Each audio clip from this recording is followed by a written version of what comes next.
जिज्ञासु मित्रों, बहुत बहुत अभिनंदन है आप सभी का दिव्य सृजन में। प्रत्येक दिवस की भांति आज फिर हम यहाँ पर यह लाइव चर्चा का कार्यक्रम शुरू कर रहे हैं। और आज इस लाइव चर्चा का जो विषय है, आज जो लाइव चर्चा का विषय है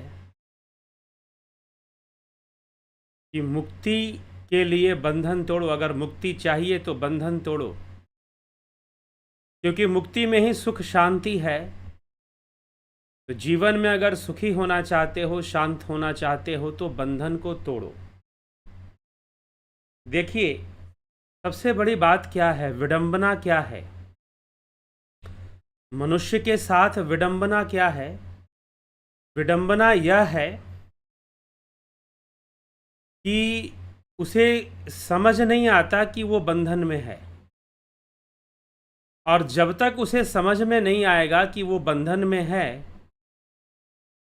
तब तक वह मोक्ष के मार्ग पर नहीं आ सकता, मुक्ति के मार्ग पर नहीं आ सकता। कहने से नहीं हो जाता।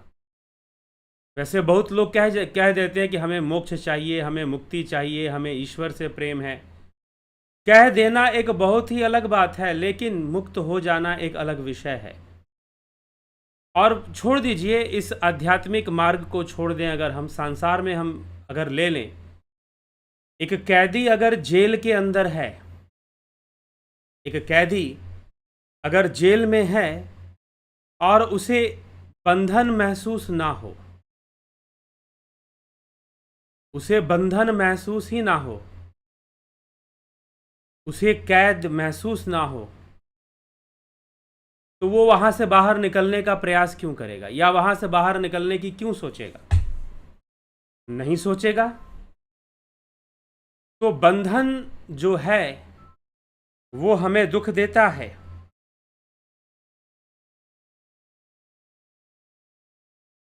तो जब तक बंधन का साक्षात्कार नहीं होगा, तब तक मुक्ति का मार्ग भी मिलने वाला नहीं है।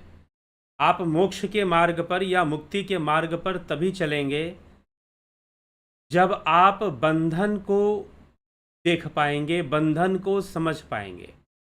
जब आपको ये अनुभव हो कि मेरा जीवन तो बंधन में है और अनेकों प्रकार से अनेकों बंधन हैं। जब तक बंधन का एहसास नहीं होगा, तब तक मोक्ष के मार्ग पर आ पाना संभव नहीं है। ये समझ लीजिए, जब तक बंधन का एहसास नहीं होगा, तब तक मोक्ष के मार्ग पर आ पाना संभव ही नहीं है, मुक्ति के मार्ग पर आ पाना संभव ही नहीं है। तो बंधन को समझना जरूरी है कि हमें जीवन में अनेकों बंधन हैं हमारे पास। नहीं तो जब तक यह समझ नहीं आएगा कि बंधन है और दुख का कारण यह बंधन ही है, हमने खुद ही बंधन स्वीकार किए हुए हैं बहुत सारे, और जैसे ही किसी बंधन में कोई परिवर्तन आता है तो हम दुखी हो जाते हैं। चाहे रिश्ते नातों का बंधन हो, चाहे धन वैभव से आसक्ति हो, परिवर्तन तो आएगा, लेकिन जैसे ही परिवर्तन आएगा तो वो दुख भी ले आता है, संताप भी ले आता है साथ में। तो जो बंधन है, पहले उसे जानो। और सबसे पहला बंधन क्या है, सबसे बड़ा बंधन क्या है? तो शिव सूत्र में कहा गया, संसार का जो ज्ञान है, संसार का जो ज्ञान है वही बंधन है। फलाना जो व्यंजन है, जो मिठाई है, जो भोजन है, खाना है, रेसिपी है, वो बड़ा टेस्टी है, बड़ा स्वादिष्ट है, यह भी एक बंधन है,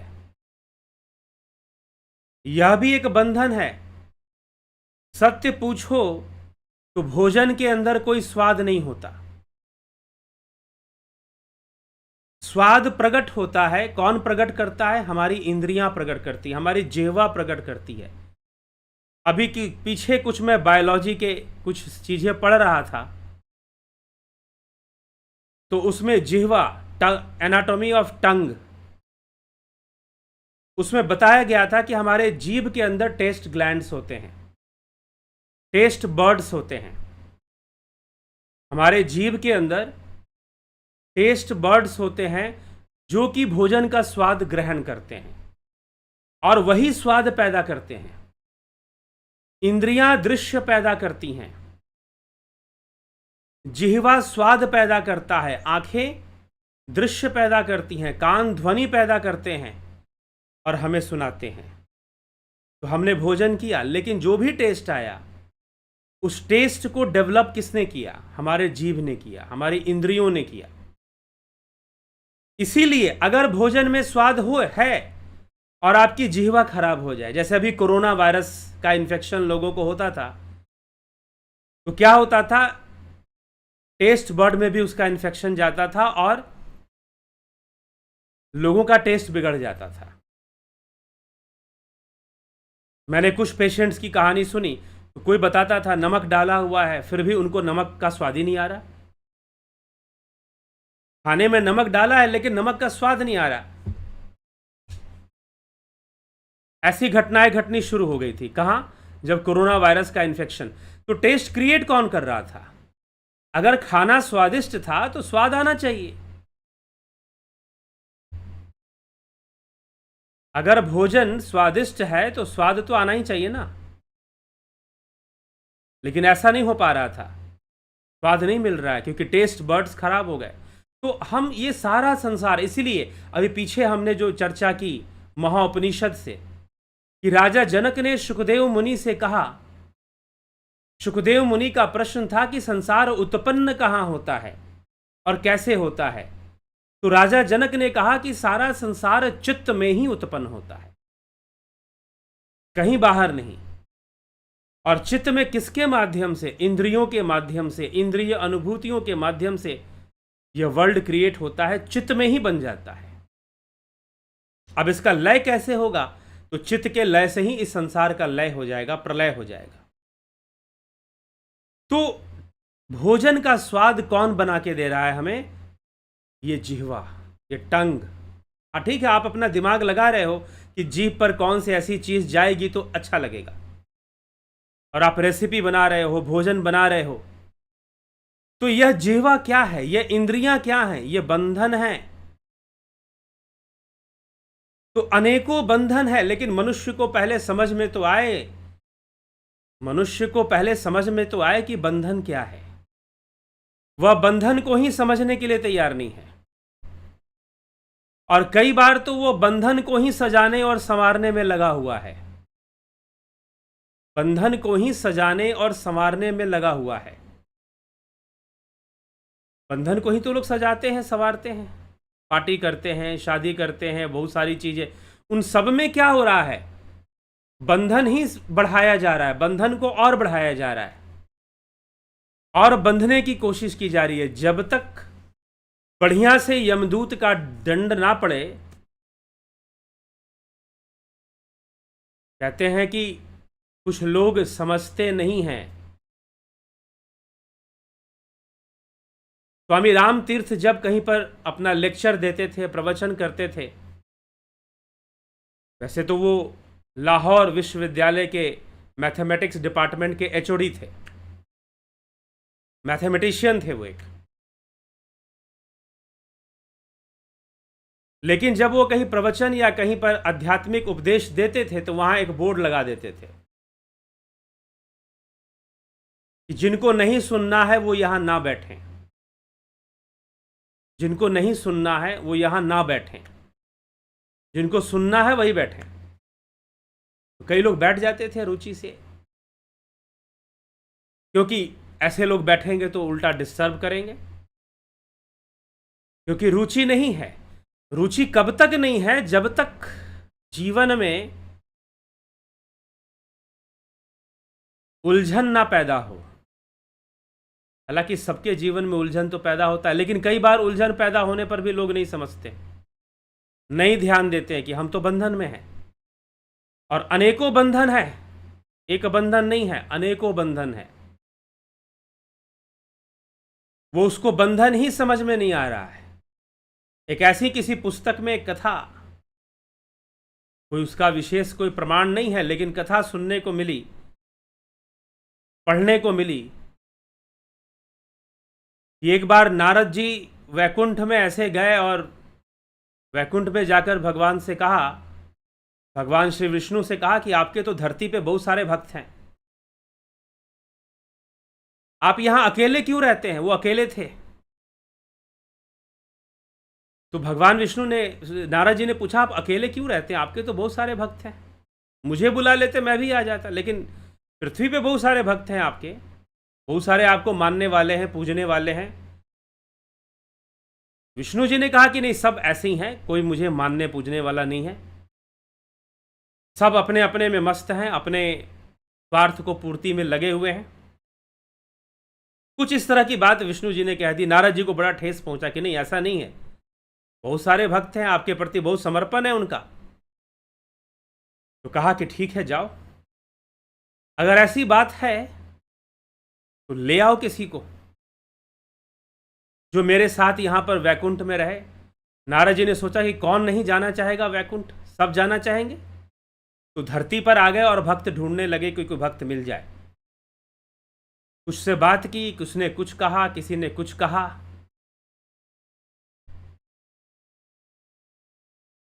किसी ने कुछ समझा। तो बंधन रास्ते से जा रहे थे, लंबी कथा है कि देव ऋषि नारद जब रास्ते से जा रहे थे तो उनको एक युवा दिखाई दिया। वो युवा लड़का एक पुल के ऊपर, नदी का एक पुल है उस पर खड़ा था, आत्महत्या करने की सोच रहा था वो, कि मैं कूद कर अपनी जान दे दूंगा। देव ऋषि नारद ने उसे पकड़ा, समझाया कि देखो भाई, कहां तुम मरने क्यों जा रहे हो, आत्महत्या तो बहुत गलत काम है करना।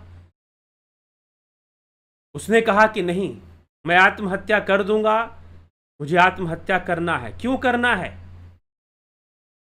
क्योंकि जिस लड़की से मैं प्रेम करता हूं उससे मेरा विवाह नहीं हो पा रहा, और मैंने भगवान से बहुत मांगा कि मेरा विवाह हो जाए, लेकिन नहीं हो पा रहा है।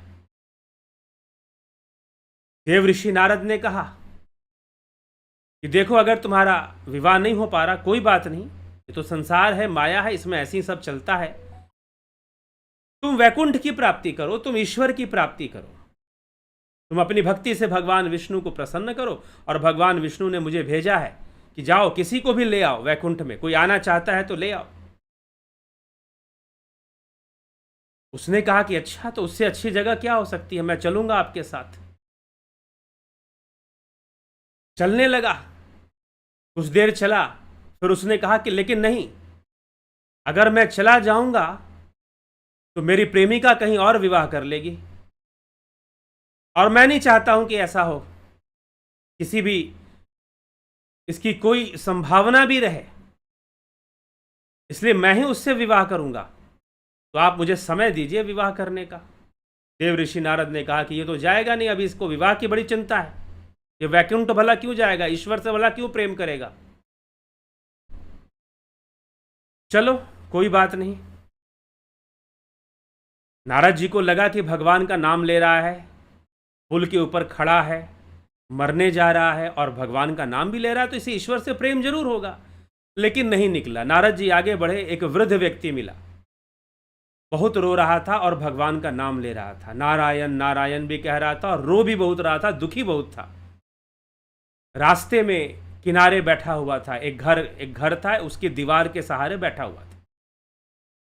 देव ऋषि नारद ने उनसे पूछा कि भाई, तुम क्यों दुखी हो? उसने कहा कि मैंने बहुत मेहनत किया और बहुत मेहनत कर कर अपने बच्चों को पढ़ाया लिखाया, उन्हें काबिल बनाया, और आज वही बच्चे, मेरे बेटे, मुझे दुत्कारते हैं, मुझे मारते हैं, बहुएं मुझे दुत्कारती हैं, यहां तक कि मुझ पर हाथ भी उठा देते हैं, मेरा कोई सम्मान नहीं करते हैं। तो मैं घर छोड़ के निकल गया हूं, घर छोड़ के निकल गया हूं और यहां बैठा हुआ हूं। देव ऋषि नारद ने पूछा, कहां घर है तुम्हारा? बोला कि यही जिसके दीवार के सहारे बैठा हूं। तो अभी घर कहां छोड़ा तुमने? कहा कि नहीं, छोड़ दिया। कौन वहां पर बात सुनने जाएगा, अपमान करवाता रहेगा वृद्धावस्था में, इसलिए मुझे अब घर नहीं जाना है, लौट कर मुझे कहीं नहीं जाना। देव ऋषि नारद को लगा कि ये सही आदमी है, इसके साथ कोई समस्या नहीं है, ये जरूर चलेगा मेरे साथ। भक्तों को तो बहुत ट्राई कर लिया उन्होंने, कोई मिला नहीं जाने वाला, चलेगा। वह वृद्ध व्यक्ति, उसने कहा कि नहीं, मैं भी। जब उसको ले जाने लगे तो उसने कहा कि देखिए नारद जी, वैकुंठ में कभी और चला जाऊंगा, अभी तो मुझे अपने नाती पोतों के चेहरे भी देखने हैं, वैकुंठ तो कभी और चला जाऊंगा मैं, इसलिए मुझे वैकुंठ की चिंता नहीं है। नारद जी ने कहा, तुम ही तो कहते हो कि तुम्हारे बेटे तुम्हारा सम्मान नहीं करते, तुम्हें मारते पीटते हैं, तुम्हें गालियां देते हैं, तुम्हें दुत्कारते हैं। उसने कहा कि हाँ, अब घर परिवार में चलता रहता है ये सब, क्या किया जाए, यही संसार है, झेल लूंगा, कुछ भी हो, है तो मेरे बेटे ही ना, मुझे मारते हैं तो मारते हैं, दुत्कारते हैं तो दुत्कारते हैं, झेल लूंगा, लेकिन अभी अभी वैकुंठ जाने की इच्छा नहीं है। वो बूढ़ा आदमी भी बेचारा वहां रह गया।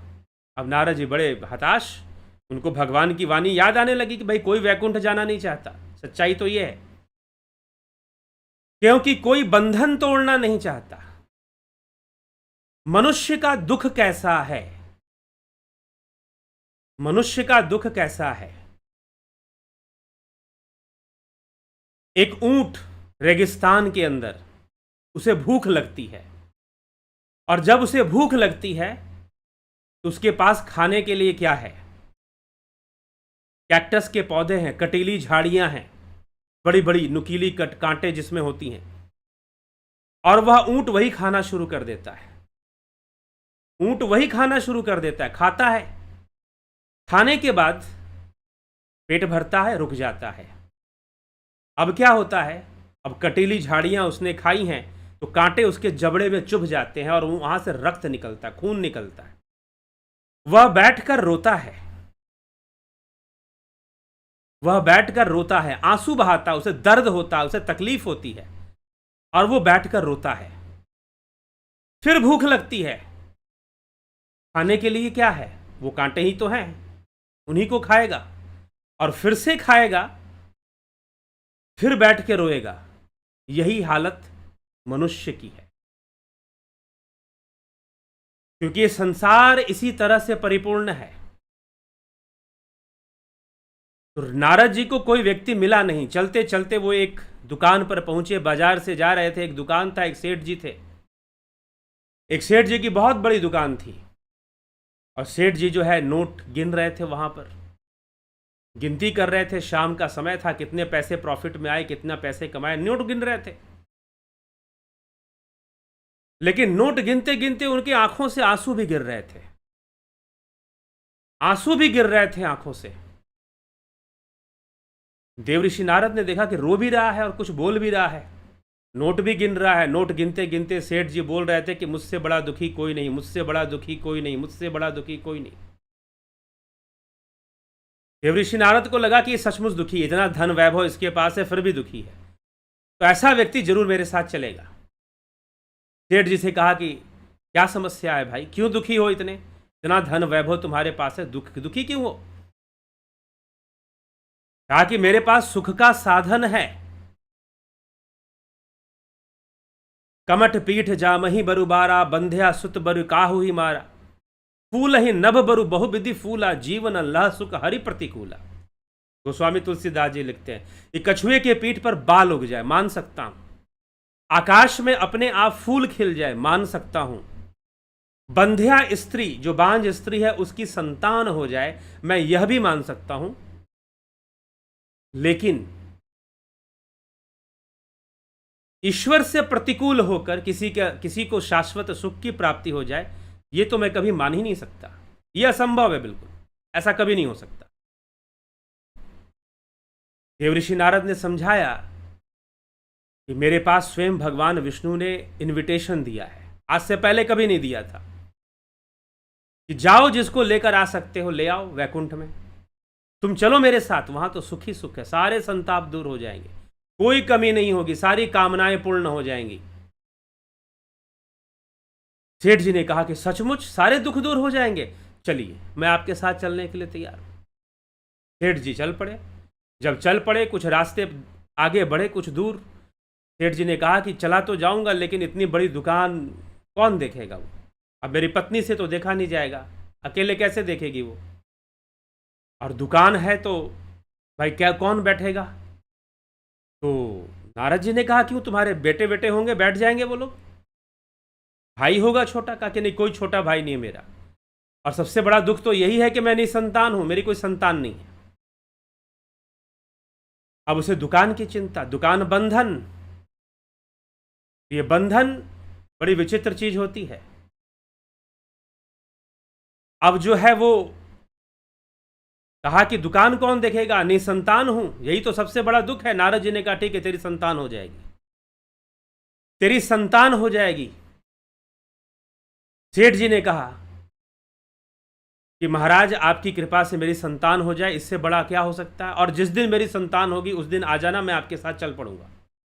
देव ऋषि नारद ने कहा कि भगवान को जाकर मुंह दिखाना है, बोल तो आया हूं कि सारी दुनिया आपकी भक्त है, लेकिन चलने के लिए तो कोई तैयार नहीं है, ईश्वर से मिलना तो कोई भी नहीं चाहता है। तो फिर नारद जी ने कहा ठीक है, चलो तुम्हारी 2 संतान हो जाएगी तो मैं तुमको लेने आ जाऊंगा। उसकी 2 संतान हुई। कुछ वर्षों बाद देव ऋषि नारद आए, कहा कि भाई तुम्हारी 2 संतान हुई, चलो। सेठ जी ने कहा कि अरे अभी तो वो जन्म लिए हैं, क्या जन्म लेते दुकान थोड़ी ना संभाल लेंगे, बड़े होंगे, शादियां होंगी उनकी, तब जाकर दुकान संभालेंगे, तो कम से कम 20 वर्ष का और समय दीजिए। देव ऋषि नारद ने कहा कि इज्जत तो बचानी है ना अपनी भगवान के सामने, तो चलो 20 वर्ष और दे दिया तुझे। 20 वर्ष हो गए, 20 वर्ष बाद पहुंचे, लड़के उनके बड़े हो गए, युवा हो गए, दुकान संभालने लग गए, शादियां भी हो गई उनकी। देव ऋषि नारद ने पूछा, देखा कि दुकान पर 2 लड़के हैं जवान, सेठ जी कहाँ गए? पूछा कि सेठ जी कहाँ गए भाई, तुम्हारे पिताजी कहाँ हैं? समझ गए कि ये दोनों बच्चे हैं उनके। दोनों ने कहा कि पिताजी, वो तो पिछले वर्ष उनका, पिछले नहीं कुछ वर्षों पहले ही उनका स्वर्गवास हो चुका है, वो तो देह को त्याग चुके हैं। देव ऋषि नारद ने सोचा कि भाई देह को त्याग चुके हैं, अब तो मर गया, लेकिन वैकुंठ तो फिर भी जा सकता था, देखना पड़ेगा किस योनि में गया है, कहाँ गया है। ध्यान लगाया, अपने योग बल से देखा, योगी देख सकते हैं, योग बल से देखा कहाँ किस योनि में गया है, तो पता चला कि भैंसे की योनि में गया है। भैंसा पाड़ा जिसको बोलते हैं, गाड़ियों में उनको लगा देते हैं, जोत देते हैं, गाड़ियां खींचते हैं वो लोग। अब जो है भैंसे की योनि में गया, और कहाँ रहता है, तो कहीं नहीं रहता, अपने ही घर में रहता है। क्या करता है, घर में जो मोटी मोटी जो दुकान की बोरियां हैं, अनाज की बोरियां हैं, उसे ढोता है। देव ऋषि नारद ने कहा कि भाई सेठ जी, ये आप इस योनि में, योग बल से बात की, इस योनि में कैसे आ गए आप तो मनुष्य थे, आप इस योनि में कैसे आ गए? तो भैंसे ने कहा कि क्या करूं, बहुत दुकान में काम था और हमेशा चिंता रहती थी, और एक बार क्या हुआ कि किसी मजदूर को रखो या कुछ गाड़ी करो तो बड़ा पैसा भी लगता था, खर्च भी होता था, और जो है एक बार बहुत अनाज का नुकसान हो गया। उस सदमे को, उस फाइनेंशियल लॉस को मैं सहन नहीं कर पाया, हार्ट अटैक हो गया मुझको, मृत्यु को प्राप्त हो गया, और अब मैं भैंसा बन चुका हूं। तो नारद जी ने कहा पहले तो पूरी सब्जी खाते थे, अब तो चारा खाते होगे। तो भैंसे ने कहा कि हाँ कोई बात नहीं, लेकिन कम से कम काम तो करता हूं, दुकान का जो अनाज है वो ढोता हूं अपने पीठ पर, और अनाज बर्बाद नहीं होता। मुझे तसल्ली है कि कम से कम मेरे बेटे संभाल रहे हैं और अनाज की बर्बादी नहीं हो रही है, मेरे पीठ पर सारा काम हो रहा है, मेरी आंखों के सामने मेरा घर है। चलो जी ठीक है। नारद जी ने कहा कि अरे अब मनुष्य योनि में थे, अब पशु योनि में आ गए, कपड़े पहनते थे पहले, अब नग्न घूमते हो, चारा खाते हो, समझ में नहीं आ रहा अभी भी, एक मौका और देता हूं, अभी भी समझ जाओ, चलो मेरे साथ वैकुंठ। वैकुंठ कहा कि ठीक है, देखता हूं, चलूंगा। देव ऋषि नारद गए, कुछ वर्ष बाद दोबारा आए, कुछ वर्ष बाद दोबारा आए, तो पूछा अरे भाई तुम्हारे घर में भैंसा था, वो कहाँ चला गया? तो लड़कों ने कहा कि महाराज भैंसा तो पिछले वर्ष मर गया। अच्छा, भैंसा भी मर गया, तो अब किस योनि में गया होगा? तो देव ऋषि नारद ने फिर ध्यान लगाया, योग बल से देखा तो कुत्ते के योनि में गया है। और कहाँ रहता है? घर में ही रहता है, घर के दरवाजे पर बैठा रहता है। अपने योग बल से। अब पतंजलि योग सूत्र पढ़िए, योगी जो है जानवरों से बात कर सकते हैं, साफ लिखा हुआ है वहां पर विभूति पाद में। तो योग बल से फिर उस कुत्ते से पूछा कि पहले तो जानवर थे, भैंसा थे, अब तो तुम कुत्ता बन गए, स्वान बन चुके हो, डॉगी बन चुके हो, इस नीच योनि में कैसे आ गए?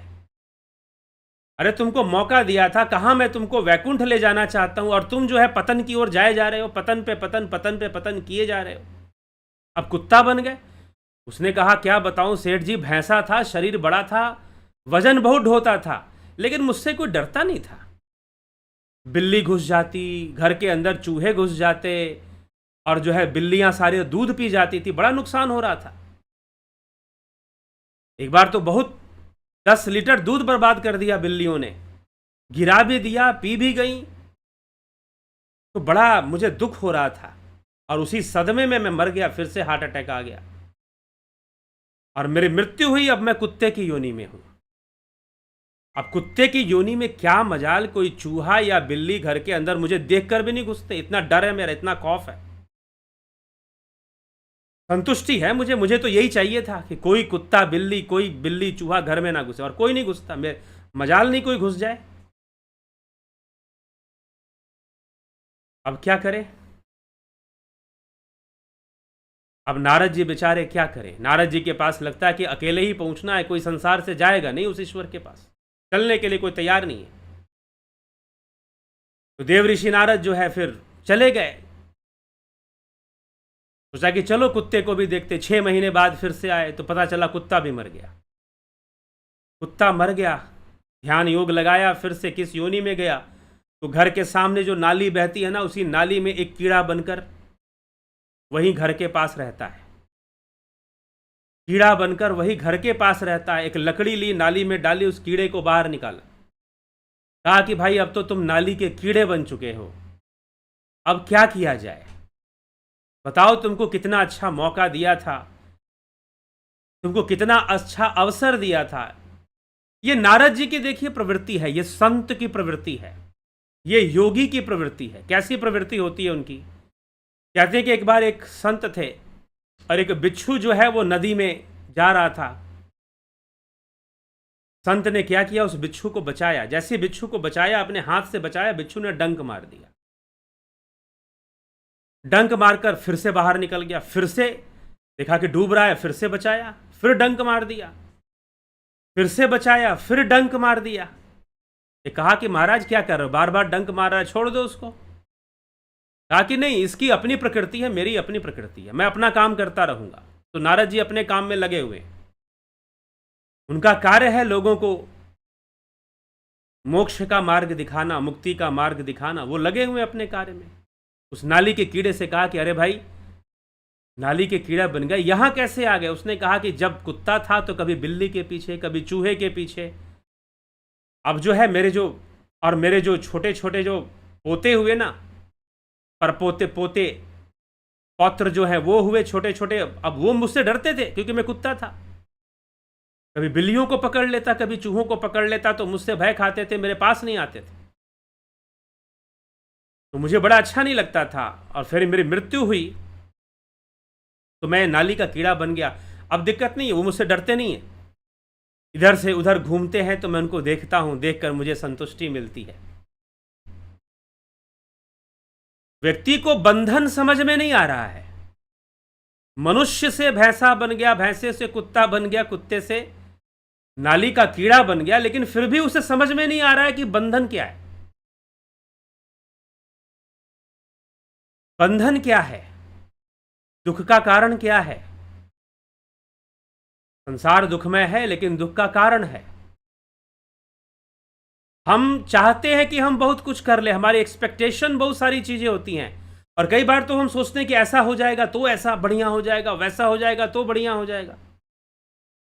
ऐसी बात नहीं, संसार में बेहतर चीजें होती भी हैं, लेकिन कई बार हम चुनाव भी गलत करते हैं, जल्दबाजी में चुनाव करते हैं, और हमको लगता है कि शायद हमें बहुत बेहतर प्राप्त होने वाला है, बहुत अच्छा प्राप्त होने वाला है। एक सपना हम देख लेते हैं, और खासकर जो युवक हैं, जो युवा हैं, उन्हें तो फिल्मों से एक सच्चे प्यार की आइडियोलॉजी मिलती है, जो कि कहीं से भी आइडियल है नहीं, उसमें आइडियोलॉजी नामक कोई चीज नहीं है। लेकिन फिल्में ऐसे बनाई जाती हैं जैसे कि प्यार कर लेना ही सबसे बड़ी उपलब्धि है। तो सांसारिक आकर्षण वाले प्रेम को एक आइडियल के फॉर्म में दिखा दिया जाता है, और उस विषय में कोई दूसरी शिक्षा मिलती नहीं है, तो युवक युवतियां बहुत जल्दी बहकते हैं, फिर बहकते हैं, आत्महत्याएं होती हैं, हत्याएं भी होती हैं, कई बार कई घटनाएं घट जाती हैं। नहीं तो फिर मान लो कि नहीं भी घटना घटी, दोनों एक हो गए, तो एक होने के बाद एक दूसरे की कीमत खत्म हो जाती है, बहुत सारी सामना करना पड़ता है। तो वास्तव में जीवन में बंधन क्या है, जब तक बंधन ना समझ में आया तब तक मोक्ष के मार्ग पर तो आना संभव ही नहीं है। बंधन को समझना पड़ेगा कि दुख का कारण क्या है। हमने खुद ही बहुत सारे दुख के कारण बनाए हुए हैं, खुद ही दुखों को हमने बढ़ावा दे के रखा हुआ है। दुख तो आएंगे ही आएंगे, और अनेकों कारण बन जाते हैं दुख के। चाहे आपने बहुत धन इकट्ठा किया, बहुत यश इकट्ठा किया, या आपने बहुत अच्छा परिवार बनाया। कुछ ऐसे भी महानुभाव मिल जाते हैं, धन तो नहीं है, लेकिन उनको इस बात का अहंकार है कि मेरा परिवार बड़ा अच्छा है। चिंता मत करो, समय वह भी बताएगा कि परिवार कैसा है, कितना अच्छा है। तो अनेकों दुख के कारण बनते हैं, लेकिन अगर हम ना समझे, उन बंधन को ना समझे कि हम बंधे हुए हैं, हमारी लिमिटेशंस हैं, कितना भी कर लो, करोड़पति बन जाओ, पसीने से सुगंध तो नहीं आएगी। अरबपति बन जाओ, दुनिया के सबसे अमीर आदमी बन जाओ, फिर भी कुछ बंधन ऐसे हैं कि आप बदल ही नहीं सकते उसको। You cannot change it, impossible to change. आप उसे कभी नहीं बदल सकते, जो प्रकृति ने बंधन दिए हुए हैं। धन से कुछ मामूली चीजें हो सकती हैं। हां, कोई योगी बन जाए, कोई अपने अंदर योग बल पैदा कर दे, फिर हो सकता है कि चमत्कारी ढंग से कुछ हो जाए। योग बल के माध्यम से हो सकता है कि कुछ मिरेकुलसली वो कर ले, योगी कर सकते हैं कुछ चीजें, क्योंकि योगी बंधन तोड़ना जानते हैं। लेकिन साधारण मनुष्य धन बहुत एकत्र कर सकता है, लेकिन प्रकृति के द्वारा दिए गए बंधन और इस पशुता को नहीं। इसलिए पशुता शिव महापुराण वायवीय संहिता में पशु शब्द की परिभाषा है, पशुपतिनाथ की परिभाषा है। पशु कौन है? क्या ये जो 4 पैर से चलते हैं वो पशु है? नहीं, जो बंधन में है, जो पाश में बंधा हुआ है, वही पशु है। और जो पाश से मुक्त है वह स्वयं ब्रह्म है, वह ईश्वर है, वह आत्मा है। और जो पाश में बंधा हुआ है वह पशु है। तो जो सभी पाश में बंधे हुए हैं तो पशु है। लेकिन यह समझ में तो आए कि पशु है, हमें बंधन है, जीवन में आता है, आदमी दुख भी भोगता है, लेकिन फिर भी उसे यह समझ में नहीं आता कि बंधन है। तो बंधन का ज्ञान होना अनिवार्य है। हम आत्मज्ञान की बात करते हैं, हम ब्रह्म ज्ञान की बात करते हैं। दुर्भाग्यपूर्ण है, कुछ लोग तो ऐसे भी हैं जो कह देंगे कि हमारे गुरु जी ने तो हमको ब्रह्म ज्ञान सीधा एक ही बार में करा दिया, लेकिन फिर भी बंधन से मुक्त नहीं है, फिर भी बंधन से मुक्त नहीं है, क्योंकि बंधन ही समझ में नहीं आ रहा कि बंधन है। तो पहले बंधन का ज्ञान हो। जब बंधन का बोध होगा तो मोक्ष का मार्ग अपने आप मिल जाएगा, क्योंकि मोक्ष की इच्छा हो जाएगी, मुक्ति की इच्छा हो जाएगी। हमें इस स्थिति से बाहर निकलना है, हमें इस दुख से बाहर निकलना है, हमें इस मनोभाव से बाहर निकलना है। तो दुख की एक अवस्था है। पीछे भी कुछ दिनों पहले मैंने कहा था, जितने भी दुख हैं वो एक प्लेन पर हैं। आपकी चेतना एक इमोशनल प्लेन पे रहती है, प्लेन ऑफ इमोशंस, भवसागर। भवसागर मतलब भावनाओं का सागर। जब आपकी चेतना उस इमोशनल प्लेन पे रहती है तो आपके लिए बहुत सारे दुख हैं। और अनेकों बंधन हैं, अनेकों अटैचमेंट्स हैं। रिलेशनशिप अटैचमेंट हो सकता है, फैमिली अटैचमेंट, पैसे का अटैचमेंट, ईगो अटैचमेंट होता है लोगों का, बहुत सारे अटैचमेंट है। और जो जिसका नुकसान होगा उसका दुख आएगा, जिसका नुकसान होगा उसका दुख आएगा, दुख होगा। आप इवॉल्व कर जाइए, अपनी चेतना को विकसित कर जाइए, फिर इस इमोशनल प्लेन पर होने वाली जो घटनाएं हैं आपको प्रभावित नहीं करेंगी। इस भव सागर में होने वाला जो उथल पुथल है वो आपको प्रभावित नहीं करेगा। दुख आएगा, भोगने भोगने में अंतर है। ज्ञानी भोगे ज्ञान से, अज्ञानी भोगे रोए। सफरिंग्स आएंगी, बिल्कुल आएंगी, लेकिन वो आपको प्रभावित नहीं करेंगी। जैसे पहले कर रही थी वैसे नहीं करेंगी, क्योंकि वह जो संसार में चल रहा है वो तो चलेगा ही चलेगा, उससे कौन बच सकता है। हम अपने आप को इमोशनल प्लेन से स्पिरिचुअल प्लेन पर ले आए, अपने स्पिरिचुअल क्वेश्चन को डेवलप कर दें, विकसित कर दें। SQ, EQ, IQ, SQ। EQ emotional question और IQ इंटेलेक्चुअल क्वेश्चन, और SQ उसको हम डेवलप कर लें। हम इमोशनल प्लेन से ऊपर उठ जाएं अपने साधना से, अपने ध्यान योग से, तो हम वैकुंठ की यात्रा कर लेंगे। वैकुंठ की यात्रा हम कर लेंगे फिर, क्योंकि घट में ही तो सब कुछ है। देवधाम, देहस्ता सर्व तीर्थानि, देहस्ता सर्व देवंधाम, देहस्ता सर्व विद्याश्च गुरुवाक्यान लभ्यते। तो सब घट के भीतर ही तो है, बाहर कहां है। तो मिलेगा जब आपकी चेतना इवॉल्व कर जाएगी, जब आपकी कॉन्शियसनेस इवॉल्व कर जाएगी, तो अपने आप उस बंधन से आप मुक्त होने लगेंगे। लेकिन उस इवोल्यूशन हो, उसके लिए जरूरी है कि आपको समझ में आए कि बंधन क्या है। आप बंधे हुए हैं, आप पशु हैं, क्योंकि पाश में बंधे हुए हैं इसलिए पशु हैं।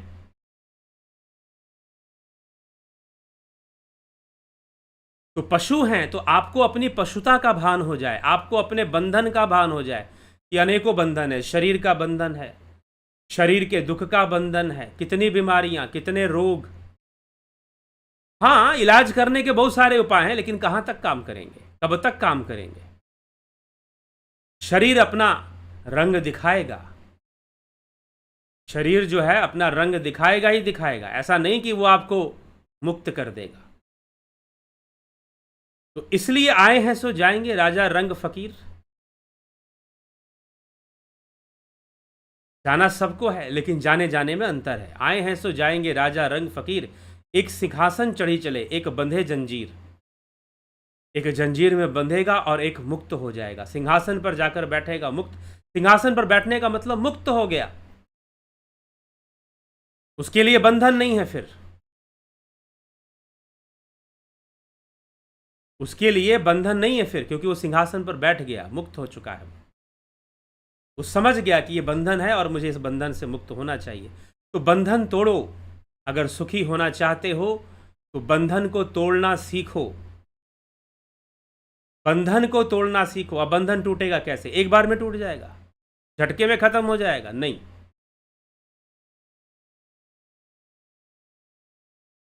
अभ्यास करना पड़ेगा। शनैः शनैः, भगवान श्री कृष्ण कहते हैं शनैः शनैः, 6ठे अध्याय में श्रीमद् भगवद गीता। धीरे धीरे, कबीर साहिब कहते हैं, धीरे धीरे रे मना, धीरे सब कुछ होए, माली सींचे 100 घड़ा, ऋतु आए फल होए। बंधन टूटेगा कैसे टूटेगा? युक्ति से टूटेगा। कौन सी युक्ति? योग की युक्ति, ध्यान योग की युक्ति से टूटेगा बंधन। ध्यान योग जबरदस्ती नहीं टूटेगा, फोर्सफुली नहीं टूटेगा। हाँ, कुछ बंधन हो सकते हैं, जैसे कि मान लीजिए अभी संसार का बंधन कैसा है जानते हैं? उलझा हुआ है, उलझा हुआ। जैसे कई बार गांठे, धागा होता है ना, रस्सी होती है, उलझ जाती है, धागे होते हैं, उलझ जाते हैं। कई बार जो लोग पतंग उड़ाते हैं ना, उनके धागे उलझ जाते हैं आपस में, कई गांठें बन जाती हैं। अब आप उनको निकालना चाहते हो, आपको बहुत जल्दी है, जल्दी से खुल जाए, आप लगे हुए हो गांठ को खोलने में, लगे हुए, जल्दबाजी कर रहे हो, लेकिन जितना जल्दबाजी कर रहे हो उतना उलझ रहे हो। वो गांठ और उतना ही उलझती जाती है, उलझती जाती है, उलझती जाती है। लेकिन शांत हो जाओ, धैर्य रखो, बारीकी से देखो कि कौन सी गांठ है जो सबको उलझा रही है, उसे खोलना है। और धीरे धीरे खोलना शुरू करोगे तो देखोगे कि खुल जाएगी और सारे गांठ खुल जाएंगे और सारी उलझन खत्म हो जाएगी। तो कई बार लोग दावे करना शुरू कर देते हैं कि हम ऐसा कर देंगे, हम वैसा कर देंगे, हम तो, जैसे देवऋषि नारद के साथ हुआ। देवऋषि नारद ने कठोर तपस्या की, कामदेव आए और उन्होंने, कामदेव ने बाण मारा, नारद जी पे कोई असर नहीं हुआ। नारद जी ने सोचा कि बस हो गया काम, हम तो कामदेव पर विजय प्राप्त कर चुके, कामदेव तो हमसे पराजित होकर चला गया। अरे जिसने शिव की समाधि को भंग कर दिया था वो मेरी समाधि नहीं भंग कर पाया। अब नारद जी को लगा कि भाई काम तो हो गया हमारा, हम तो काम विजयी हो गए। लेकिन संसार का बंधन बड़ा विचित्र है। नारद जी को फिर से उलझना पड़ा, क्योंकि सबसे बड़ा बंधन तो क्या है? माया तजे तो क्या तजे, मान तजा नहीं जाए। यहां पे अटकता है आदमी, मान तजा नहीं जाए। वो एक गांठ है, मान रूपी गांठ। मान, उसके साथ कॉम्प्रोमाइज नहीं होता लोगों का। मान सम्मान के साथ भला कौन कॉम्प्रोमाइज करे? यश के साथ कौन कॉम्प्रोमाइज करे? मान तजा नहीं जाए, मान भय मुनिवर गले, मान सबन को खाए। मान सबको खाने की क्षमता रखता है। बड़े बड़े ऋषि मुनि भी गल जाते हैं मान में, मतलब उनकी तपस्या, उनका पुण्य गल जाता है मान के कारण। तो कई बार ऐसा भी होता है। तो इसलिए ये गांठ बहुत उलझी हुई है, एक के साथ एक लोभ मोह काम क्रोध अहंकार, फिर ये शरीर, फिर ये इंद्रियां, फिर पंचतंत्र मात्राएं, फिर पंचभूत, ना जाने क्या क्या, कितने तत्व हैं। टोटल 24 तत्व सांख्य शास्त्र में बताए जाते हैं ना। समझ लीजिए कि 24 गांठें बनी हुई हैं, आपस में उलझी हुई हैं। उलझी कैसे हैं? कर्मों से उलझी हैं। उद्धव कर्मण की गति न्यारी, मूर्ख राजा राज करत है, पंडित फिरत भिखारी, उद्धव कर्मण की गति न्यारी। कर्मों की गति बड़ी न्यारी है। तो उलझे हुए हैं कर्म के प्रभाव से, इतने उलझे हुए हैं कि समझ में नहीं आएगा कि जीवन में हो क्या रहा है। हम तो सोचते हैं कि हमारी चॉइस बड़ी अच्छी है, हम तो सोचते हैं कि ये बड़ा अच्छा है, हम तो बड़ा सही डिसीजन ले रहे हैं, सही कार्य कर रहे हैं। लेकिन उलझन है, चीजें उलझी हुई हैं आपस में, नहीं समझ में आता। मनुष्य पुनरपि जननम पुनरपि मरणम पुनरपि जननी जठरे शयनम लगा रहता है। बार बार जन्म लेना, बार बार मृत्यु को प्राप्त होना, यह लगा ही रहता है। और बार बार दुख आना, कष्ट आना, यह लगा ही रहता है। कष्ट आते ही रहते हैं, दुख आते ही रहते हैं। तो बंधन है। जब सुख आते हैं तो हम बंधन के बारे में नहीं सोचते, और जब दुख आते हैं तो कहते हैं कैसे भी मुक्ति मिले। लेकिन संसार का यह सिद्धांत है, एक अपनाओगे तो दूसरा फ्री में मिलेगा। मजा और सजा दोनों मिलेंगे। आप सोचोगे नहीं मुझे मजा चाहिए, सजा नहीं चाहिए, जी नहीं होगा ऐसा, कदापि कभी भी ऐसा नहीं होगा। हाँ, एक शर्त है, वो एक अलग कंडीशन है। वो क्या है कि योगी बन जाओ। तस्माद योगी भवार्जुना। योग मार्ग को अच्छे से समझ लो, यह बंधन से मुक्ति का मार्ग है। तो योगी के लिए हो सकता है कि उसको सिर्फ आनंद की प्राप्ति, मजा की प्राप्ति, उसे मजा मिले। लेकिन संसार में मजा लोगे तो सजा भी फ्री में मिलेगा। उसके लिए तैयार रहो, मेंटली प्रिपेयर, सजा भी फ्री में आएगा। तो संसार में प्रत्येक वस्तुएं, चीजें किसी ना किसी रूप में दुख को लेकर आती हैं। बस योगी उन दुखों को अपने ज्ञान शक्ति से देखता है, अपनी ज्ञान दृष्टि से देखता है। एक सांसारिक मनुष्य दुखी होता है, रोता है, तड़पता है, लेकिन योगी अपनी ज्ञान दृष्टि से उसको देखता है और अपने आप को उससे अलग रखता है। योगी के जीवन में भी दुख आ सकते हैं, संसार में है तो संसार का नियम लागू होगा, लेकिन ज्ञानी भोगे ज्ञान से, अज्ञानी भोगे रोए रोए। अज्ञानी रो रो कर ही भोगेगा। तो इस प्रकार से ये प्रक्रिया संसार में, अगर हम चाहते हैं कि हमें मुक्ति मिले, और मुक्ति मिलना, वास्तव में मुक्ति मिलने का क्या है? स्वरूप की प्राप्ति। हमारा स्वरूप है। ईश्वर क्या है? हमारा निज स्वरूप है। तद्द्रष्टु स्वरूपे अवस्था नाम। महाराज जनक भी सुखदेव मुनि से कहते हैं कि वह ब्रह्म निज स्वरूप है। तुम स्वयं को जानो, पूर्णता को प्राप्त करो। तुम स्वयं को जितना जानोगे उतना तुम्हारी समस्याओं का समाधान होगा।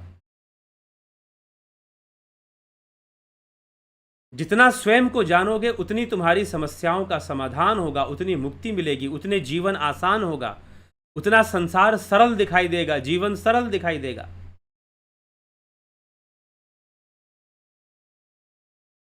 ठीक है? तो स्वयं को जानना, स्वयं को समझना, आत्मज्ञान की ओर बढ़ना, प्रकृति सारे रहस्य खोलती है। प्रकृति अपने सारे रहस्य खोलती है, और जब खोलती है तो योगी जान जाते हैं कि इस प्रकृति में कैसे इसके साथ मैनेज करना है, कैसे इसके साथ रहना है, कैसे इसके साथ। तो वो भोगों को भोगते हुए भी लिप्त ना होते, वो भोगों को भोग कर भी फिर लिप्त ना होते, ऐसी अवस्था में चले जाते हैं। तो योगियों का जीवन कुछ इसी प्रकार से होता है। तो इसीलिए हमें समझना होगा, हमें विचार करना होगा कि कैसे, किस प्रकार से हम अपने जीवन को बेहतर करें, हम अपने जीवन को अच्छा करें। बंधन तो जीवन में है, बंधन होने से दुख भी है, लेकिन बंधन मुक्त हुआ जा सकता है, संभावना है इसकी। संभव करना पड़ता है, उस संभावना को संभव करना पड़ता है। उस बंधन से मुक्त कैसे हों? जब तक हम अपने मन को नहीं समझेंगे, मन क्या है, अंतःकरण क्या है, इनका रहस्य नहीं जानेंगे, यह प्रकृति कैसे कार्य कर रही है नहीं समझेंगे, क्रिया प्रतिक्रिया, सतोगुण रजोगुण तमोगुण के बीच क्रिया और प्रतिक्रिया चलता रहता है। उसी से सुख प्राप्त होते हैं, उसी से दुख प्राप्त होते हैं, लेकिन ना सुख टिकता है ना दुख टिकता है। मनुष्य परेशान होता रहता है, दुखी होता रहता है। फिर बाद में उसके मन में आता है, कथम तरेयम भव सिंधु में तम कावा गतिर्मय कदमोस्तु पाए। विवेक चूड़ामणि में आदि गुरु शंकराचार्य का एक शिष्य उनसे प्रश्न करता है, कथम तरेयम भव सिंधु में तम, मुझे इस भव बंधन से मुक्ति कब मिलेगी? कावा गतिर्मय कदमोस्तु पाए, मुक्ति का उपाय क्या है, मुझे बताइए, क्या उपाय है?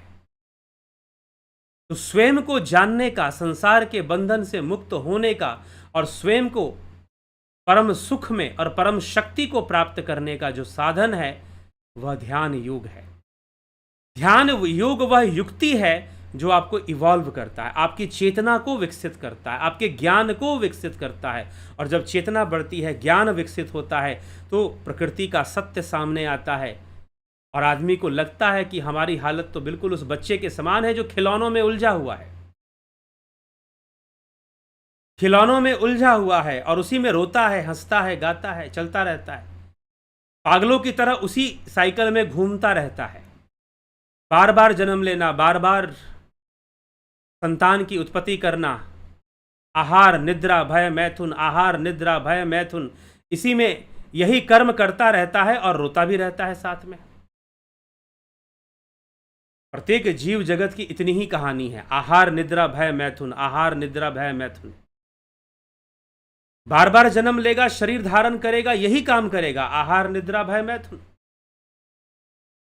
यही कार्य उसको करना है। ठीक है, लेकिन उसे मार्ग मिल जाए, रास्ता मिल जाए, और जब कर कर कर देखेगा, एक बार जरा देखो, चारों तरफ देखो, इस संसार में चारों तरफ देखो जरा, लोग क्या कर रहे हैं। लोग अच्छे से अच्छा खाना चाहते हैं, अच्छे से कपड़ा पहनना चाहते हैं, अच्छी गाड़ी में घूमना चाहते हैं, लोग समाज में मान सम्मान प्राप्त करना चाहते हैं, अच्छा विवाह करना चाहते हैं, अपनी मन मर्जी वाला विवाह हो जाए हमारा, और उनको पूरी गारंटी होता है उनके मन में एक टाइम के अंदर कि भाई फलाने लड़के से मेरी शादी हो जाए या फलानी लड़की से जीवन सेट, लाइफ सेट हो जाएगी और एक अच्छी सी नौकरी मिल जाए। अरे भैया, तुमको पता क्या है लाइफ तुमको क्या क्या दिखाने वाली है? लाइफ तुमको क्या क्या दिखाने वाली है इसका तुमको अंदाजा भी नहीं होता है। लाइफ सेट हो जाएगी, जैसे बहुत बड़ा काम कर दिया। अरे फिल्म वाले, मुझे दुख होता है क्योंकि ऐसी कहानियां मिल जाती हैं। अभी पीछे कुछ दिन पहले एक सुसाइड केस मिला और सुसाइड केस के पीछे कारण था रिलेशनशिप। यही कारण था उस आत्महत्या के पीछे। कौन नहीं बनाता रिलेशनशिप? क्या कुत्ते नहीं बनाते? क्या बिल्लियां नहीं बनाती? क्या जानवर नहीं बनाते? तुमको मिल भी गया तुम्हारा वाला तो कौन सी बड़ी चीज मिल गई? पक्षी उड़ते हैं, क्या वो जोड़े नहीं बनाते? संतान की उत्पत्ति नहीं करते? उनका भी परिवार होता है, उनके भी बच्चे होते हैं। तो आहार, निद्रा, भय, मैथुन कौन नहीं कर रहा है? लेकिन तुमको फिल्मों ने समझाया कि हमारा प्यार सच्चा है। और मुझको तो सच्चा वाला प्यार मिल गया है। एक आइडियोलॉजी, फिल्मों से आपने आइडियोलॉजी ले ली, क्योंकि कहीं से और एजुकेशन आपको इस मामले में मिलता नहीं है, कहीं से कुछ सिखाया नहीं जाता, कोई शिक्षा नहीं दी जाती आपको इस मामले में। सारी शिक्षा आप बॉलीवुड से लेकर आते हैं और उनकी फिल्मों से लेकर आते हैं, और वहाँ ऐसी आइडियोलॉजी सेट की जाती है कि जैसे दुनिया में सबसे बड़ी उपलब्धि है कि मुझे मेरी वाली मिल जाए या मुझे मेरा वाला मिल जाए। शायद दुनिया में सबसे बड़ी अचीवमेंट यही है। अरे भाई, कुत्ता भी अपने वाला ढूंढ लेता है, बिल्लियां भी ढूंढ लेती हैं, ये उड़ने वाली चिड़ियां भी अपना वाला, अपनी वाली ढूंढ लेते हैं। और तुमने अपना पूरा समर्पण ही उसी कार्य को कर दिया, अपने जीवन को समर्पित ही उसी चीज को कर दिया तुमने, क्योंकि तुमने फिल्में देख ली। लेकिन जब समझ में आता है कि सारा संसार तो यही कर रहा है ना, अच्छा खाना चाहिए, अच्छा कपड़ा चाहिए, क्या है अच्छा खाना चाहिए? तुम्हें किसने विवश किया कि अच्छा खाओ?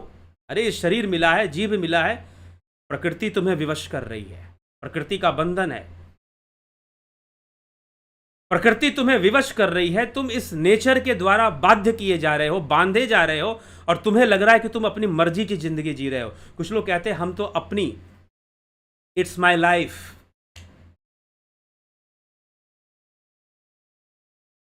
ठीक ना, इट्स माई लाइफ, और हम अपनी जिंदगी जिएंगे, अपने चॉइसेस से जिएंगे। अरे तुम्हारी चॉइसेस है क्या भाई? तुम्हारी चॉइसेस है क्या? जो नेचर ने सेट किया है वही तो तुम्हारी चॉइसेस हैं। क्या नेचर से अलग अपनी चॉइस बना सकते हो? प्रकृति ने तुम्हें जो जिस चीज के लिए बाध्य किया है वही तुम्हारी चॉइसेस हैं। तुम जितने भी चीजें चुनाव करते हो वो प्रकृति के बंधन में करते हो, और तुम्हें लगता है कि मेरी चॉइस है, मेरी लाइफ है। कौन सी लाइफ तुम्हारी? पीछे से देख कर दिखाओ, देख लोगे क्या? आगे ही देखोगे, ये दो आंखें आगे खुलती हैं, पीछे कोई आंख नहीं है।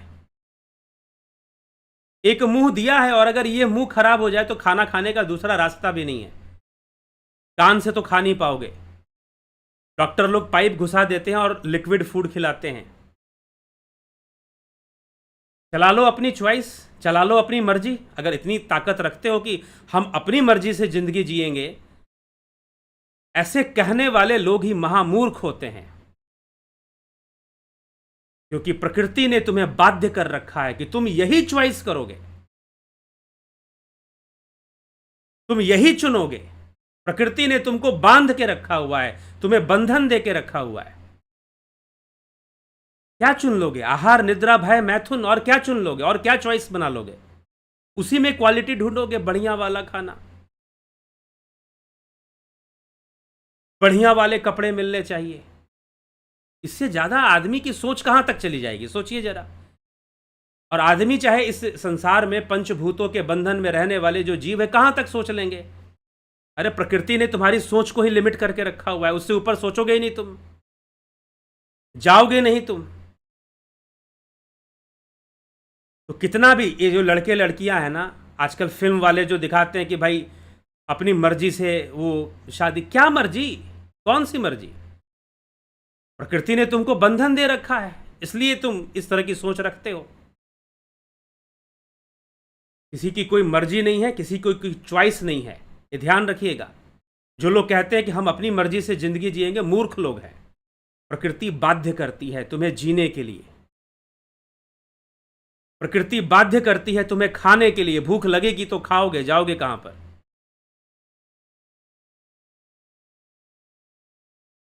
भूख लगेगी तो खाओगे ना। बात बंधन है, ये भी तो एक बंधन है ना कि भूख लगती है, हमें खाना पड़ता है। कितना अच्छा हो कि भूख ही ना लगे, हम खाए ही ना, भूख लगे ही ना। एक है कि हम भूख को रोक के रखेंगे, भूख लग रही है लेकिन हमने रोका हुआ है जबरदस्ती, वो एक अलग बात है। लेकिन एक ऐसी अवस्था आ जाए कि भूख ही ना लगे। और चलिए, ये तो एक बेसिक है कि शरीर को चलाने के लिए भोजन आदमी करता है, लेकिन बंधन तो कई सारे हैं। प्रकृति ने कई सारे बंधन दिए हैं और आदमी सोचता है कि हम स्वतंत्र हो जाएंगे, हम अपनी मर्जी की जिंदगी जिएंगे, हम अपने चॉइस से शादी करेंगे।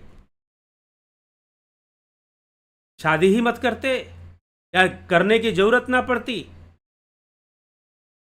लेकिन करोगे क्योंकि प्रकृति का बंधन है।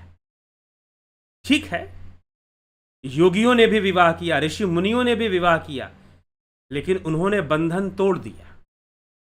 उनकी विशेषता ये थी, उन्होंने बंधन तोड़ दिया। कैसे तोड़ दिया? जबरदस्ती नहीं, क्योंकि इतनी उलझन है, जैसे बहुत सारी गांठें उलझ गई हों, इतना उलझन है। तो बड़े ध्यान से, बड़ी एकाग्रता से, बड़े आहिस्ता से, सावधानी से जब योग मार्ग पर आगे बढ़ता है व्यक्ति, तो बंधन टूट जाता है, टूटता है। विश्वामित्र ने सारे बंधन तोड़ दिए तो ब्रह्म ऋषि कहलाए। अहंकार का बंधन था तो मेनका आकर तोड़ गई, तपस्या भंग कर दी। हारे हुए जब वशिष्ठ ऋषि के पास पहुंचे तो ऋषि वशिष्ठ ने कहा कि विश्वामित्र, तुम तो ब्रह्म ऋषि बहुत पहले बन चुके हो, तुम पहले ही ब्रह्म ऋषि बन चुके हो।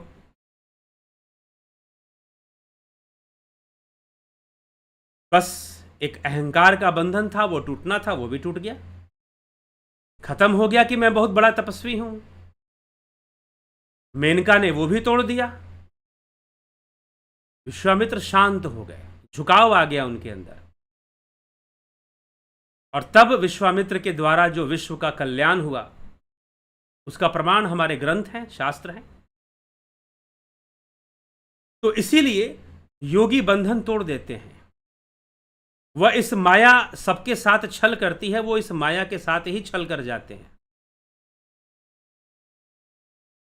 तो विचारणीय है, यह संपूर्ण जीवन प्रकृति के वशीभूत भगवान श्री कृष्ण। इसी तो हम गीता का कितना नाम लेते हैं, गीता पर कितने प्रवचन सुनते हैं, लेकिन छोटी सी बात समझ में नहीं आती कि तीसरे अध्याय में भगवान श्री कृष्ण कहते हैं कि प्रकृति के वशीभूत हुआ यह जीव अपने कर्मों को करता है, कर्म करने के लिए बाध्य होता है। गुणों के वशीभूत कर्म करने के लिए बाध्य है, कोई विकल्प नहीं है, कर्म तो करेगा। विकल्प है तो वो योग का मार्ग है। विकल्प है तो भगवान विकल्प अर्जुन को देते हैं, तस्माद योगी भवार्जुना, तस्माद योगी भवार्जुना। तो सारी दुनिया जो है मरी जा रही है कुछ चीजों को करने में, और ये भी नहीं सोच रही सारी दुनिया तो यही कर रही है, मैं कर लूंगा तो नया क्या हो जाएगा। लेकिन फिर भी नशा है, प्रकृति ऐसा बंधन देती है, ऐसा नशा पैदा करती है दिमाग में, ऐसा नशा भरती है कि बस उसी डायरेक्शन में आदमी जाता है, कुछ दिखाई नहीं देता। और ना मिले तो कहीं नदी में कूदता है, कभी बिल्डिंग से कूदता है, 12वीं मंजिल से कोई कूद गया, आत्महत्या कर लिया। ना मिले तो ऐसी भी गलती लोग करते हैं। होगा क्या? शरीर नष्ट हो जाएगा, लेकिन कामना नष्ट नहीं होगी, तृष्णा नष्ट नहीं होगी। माया मरी ना मन मुआ, मर मर गया शरीर। मेरा वाला मुझे नहीं मिला तो मैं तो सुसाइड कर लूंगी। चकवा चकवी का यही खेल है। चकवा अगर मर जाए तो चकवी भी सुसाइड कर लेती है।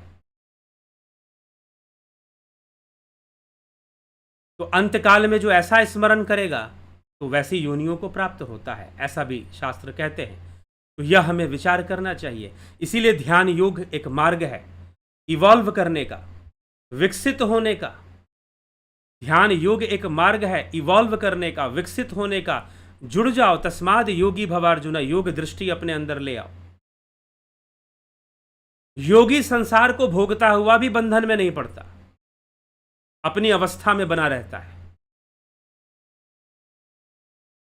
क्योंकि जब तक शरीर है तो संसार से अलग भी तो उसको नहीं होना है। तो संसार में पड़ा हुआ भी उसका विनाश नहीं होता, उसका पतन नहीं हो पाता। क्योंकि योग मार्ग है ही कुछ ऐसा, एक रहस्यमयी मार्ग है। क्योंकि उसे ज्ञान होता है, हर वस्तु का, हर स्थिति का ज्ञान होता है उसको। इसीलिए वो किसी स्थिति में उलझता नहीं है।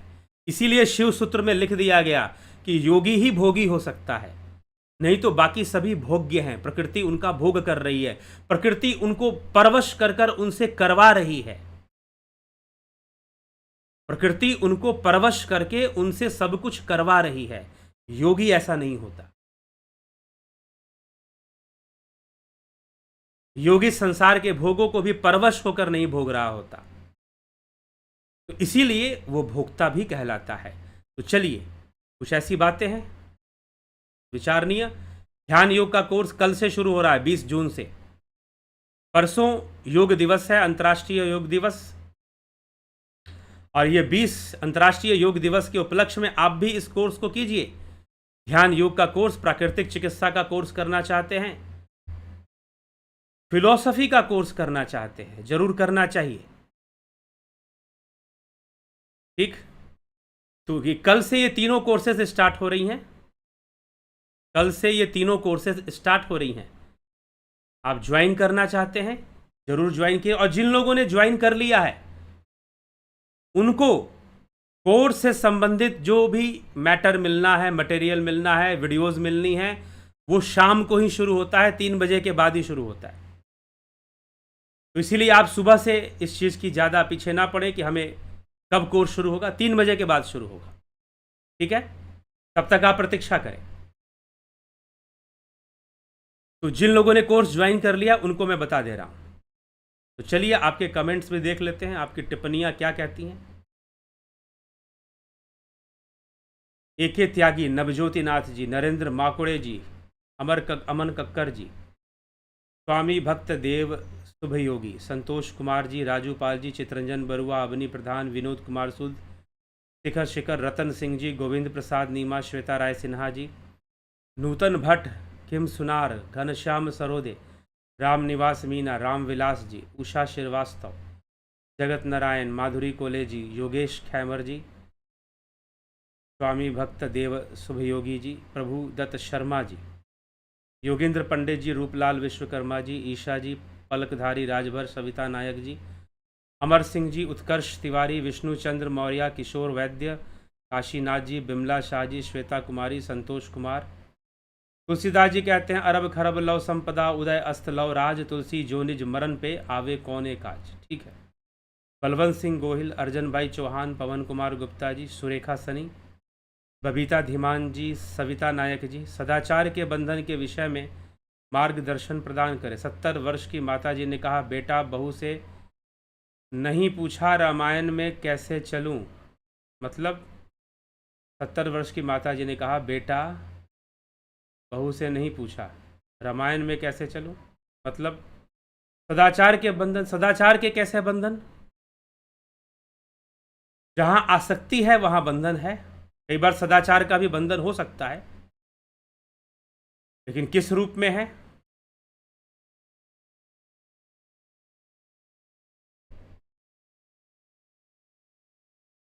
बबीता धीमान जी, बहुत बड़ी बात तो सर आप थोड़े से शब्दों में ही कह जाते हो। अच्छा लगता है कि योगी मैया को ही चलते हैं। जी,